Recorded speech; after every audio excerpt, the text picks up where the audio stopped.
આપ જોઈ રહ્યા છો star news Gujarati live. Sir कहीं मतलब दिनों पहले आपका एक वीडियो वायरल हुआ था जिसमें आपने दिखाया था कि स्कूल में एक ही क्लास में अलग अलग क्लास के बच्चे बैठे थे। उस बारे में क्या कहोगे आप एजुकेशन के बारे में? जी सर, बिल्कुल।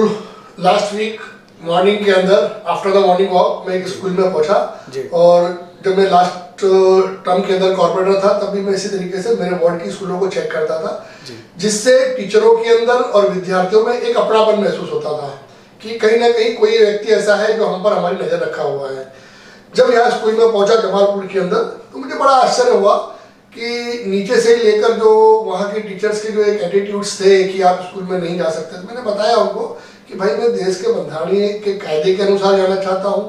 और रही बात लाइव चलाने की, तो जब मैं लाइव चालू किया तो वहाँ की टीचर्स वगैरह भी काफ़ी अग्रेसिव हो रहे थे। मेरा खास लाइव चलाने का मकसद ये था कि अगर मैं आज किसी स्कूल में विजिट कर रहा हूँ, मेरे जाने के बाद, वहाँ से मेरे निकल जाने के बाद अगर कोई और हादसा होता है या कोई मुझ पर कुछ ब्लेम करता है तो एटलीस्ट मैं बता सकूंगा कि मैं किस मुद्दे पर आपके स्कूल की विजिट किया था। उसी हेतु सर मैंने वो पूरी रिकॉर्डिंग की थी। उस रिकॉर्डिंग के समय में आपने देखा होगा कि मैंने जब क्लास में पहुंचा तो एक ही क्लास के अंदर 5वीं के बच्चे भी बैठे हुए हैं और 6ठी के भी बैठे हुए हैं। तो मैंने उनसे कहा कि आप कैसे पढ़ा सकते हैं इस तरीके से, आप इन दोनों बच्चों को बाइफरकेट कैसे करेंगे, इनको सब्जेक्ट आप कैसे देंगे? एक बोर्ड है आपके पास, एक टीचर है आप, अच्छा वो भी बच्चे मिक्स है, कोई 5वीं का है उसी के बाजू में बैठा हुआ 6ठी का है, फिर कोई 6ठी का है, कोई 5वीं का, तो इस तरीके से पूरा मिक्सअप है था। तो मैंने उनसे कहा कि यार आज आपकी जो क्राइटेरिया है, जो स्कूल में संख्या होनी चाहिए, तो वो भी आप मेंटेन नहीं कर रहे हो। तो उनका ये कहना था कि हम लोग तो यहाँ परिश्रम करते हैं लेकिन यहाँ विद्यार्थी नहीं आते। तो मैं आज मीडिया के माध्यम से तो मैं आपका आभारी हूँ और पूरे देश में ये संदेश देना चाहता हूँ, मैसेज देना चाहता हूँ कि कम से कम एजुकेशन के ऊपर, कम से कम हॉस्पिटलिटी के अंदर हमारा कोई पॉलिटिक्स नहीं होना चाहिए।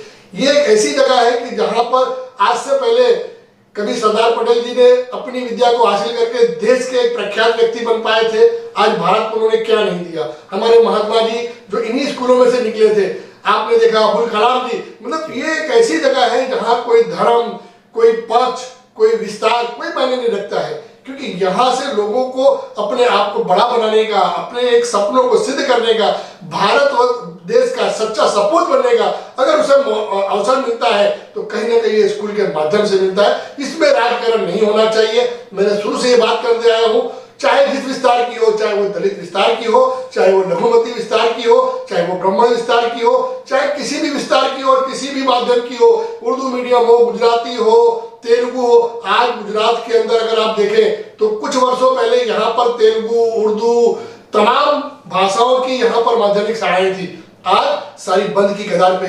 आज इनके जो शिक्षक है जिन्होंने कहीं ना कहीं अपने आप को उस योग्य बनाया, बीएड किया, एमए किया और कई ऐसे जिन्होंने पीएचडी करी है, आज उसके बाद भी उनके पास नौकरियां नहीं है। तो मैं जब उन टीचरों से बात कर रहा था तो मैंने कहा कि मुझे एक बात आप बताइए, आपका कहना है कि इस स्कूल में शिक्षा नहीं हो रही है या बच्चे आपको नहीं मिल रहे, तो आपका अपना बच्चा अगर होगा तो क्या आप ऐसे स्कूल में भेजोगे जिस स्कूल के अंदर एक ही क्लास में 2 अलग अलग वर्ग के बच्चे बैठे हो? तो उनकी खामोशी छा गई थी। मैं जानता हूं आज भारतीय जनता पार्टी का जो शासन है कहीं ना कहीं ये भय, भूख और भ्रष्टाचार से विपरीत है पूरी तरीके से। आदरणीय सीएम और पीएम और अहमदाबाद के मेयर से भी मैं विनती करूंगा, जहां तक कि मैं अहमदाबाद की बात कर रहा हूं, अहमदाबाद के स्कूलों में मैंने कई विजिटें भी की है। मैं सुंदरम नगर में रहता था और वहीं अभी भी रह रहा हूं। उस समय में वहां पे भी पार्षद था, कॉर्पोरेटर था। मैंने उस समय में एक ऐसी स्कूल थी कि जो बिल्कुल जर्जरित थी और तकरीबन 2200 बच्चे जमीन में बैठ के पढ़ते थे और जब बारिश का सीजन हो तो पानी टपकने के कारण बच्चों को छुट्टी दी जाती थी। जब ठंडी का मौसम हो तो बारियां स्कूल में नहीं थी, ठंडी के कारण बच्चों को छुट्टी दे दी जाती थी। उसके बाद अगर गर्मी का मौसम हो तो पंखे नहीं होते थे और पतरे वाली स्कूल थी, उसके कारण को छुट्टी दे दी जाती थी। उस समय मैंने शपथ लिया था कि अगर खुदा ने, ईश्वर ने मुझे किसी योग्य बनाया तो मैं मेरे विस्तार में एक स्कूल बनाऊंगा।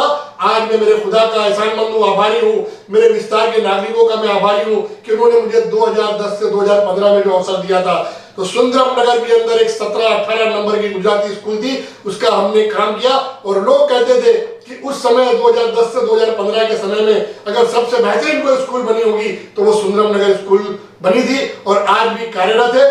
आज जब भी उस स्कूल के पास से गुजरता हूँ मुझे आनंद महसूस होता है कि मैंने अपने राजकीय कारकिर्दी में वो काम किया जिसके लिए खुदा ने मुझे पैदा किया था। तो मैं आपके माध्यम से हर एक नेता को ये कहना चाहूंगा कि आप भूल जाइए आप भारतीय जनता पार्टी के हैं, आप कांग्रेस के हैं, आप आम आदमी के हैं या आप किसी अन्य पक्ष के हैं।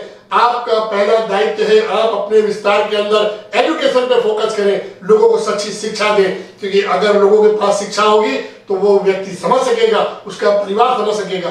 आज देश की आप हालात देखिए क्या है, कहीं ना कहीं लोगों ने राजकारण को अपना ऐसा एजेंडा बना रखा है कि धर्म के नाम पर, मंदिर के नाम पर, मस्जिद के नाम पर। आपने देखा होगा कुछ दिनों पहले भारतीय जनता पार्टी जो हमारे अरविंद केजरीवाल जी, जो हमारे पूरे देश के अंदर एक ऐसे व्यक्ति हैं जिन्होंने एजुकेशन पे और हॉस्पिटल पे काम शुरू किया, तो उनके बैनर लगाए गए।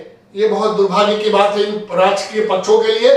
अपना काम करके आज मैं कहता हूं कि हमें तो गर्व है कि हमारे हिंदुस्तान ने कैसा हमें प्रणेता दिया है कि जिसने ऐसी स्कूल बनाई कि फॉरेन से आने वालों ने ये कहा कि हमें ऐसी स्कूल दिखाइए कि जो सबसे बेहतर हो। तो कहीं ना कहीं इन भारतीय जनता पार्टी के नेताओं को, ब्यूरोक्रेसी को वो स्कूल दिखानी पड़ी जो दिल्ली के अंदर अरविंद केजरीवाल जी के अध्यक्षता में बनी थी, उनके समय में बनी थी। तो आज एजुकेशन के साथ में किसी तरीके का छेड़छाड़ ना हो। और मेरे जाने से वहां पे किसी स्कूल के टीचरों को मैंने कहा है कि अगर उन स्कूल के टीचरों को अगर कोई भी दंड दिया गया, नोटिस दी गई, तो मैं उसके सामने धरने पर बैठूंगा, उपवास करना पड़ा तो उपवास भी करूंगा।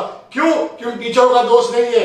आज ये चीज जैसे आप दिल्ली में देखा होगा आपने कि दिल्ली के अंदर तमाम स्कूलों के अंदर सीसी कैमरा लगाया गया है, क्लासों में लगाया गया है। अगर इस भारतीय जनता पार्टी के अंदर ताकत हो तो अपनी विधानसभा इलेक्शन के पहले एक एक स्कूलों में अगर इन्होंने सीसीटीवी कैमरा लगा दिया जिसका मैसेज पूरे देश में जाएगा, तो मैं मानूंगा कि हाँ व्यक्ति में इस पार्टी के अंदर ये दम है कि कुछ कर सकती है।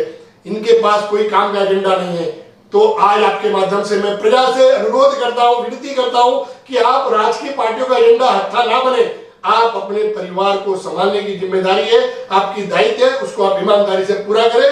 कल आपके बच्चे आपसे सवाल करेंगे आपने क्या दिया, तो आपके पास कहने का कुछ अर्थ नहीं होगा।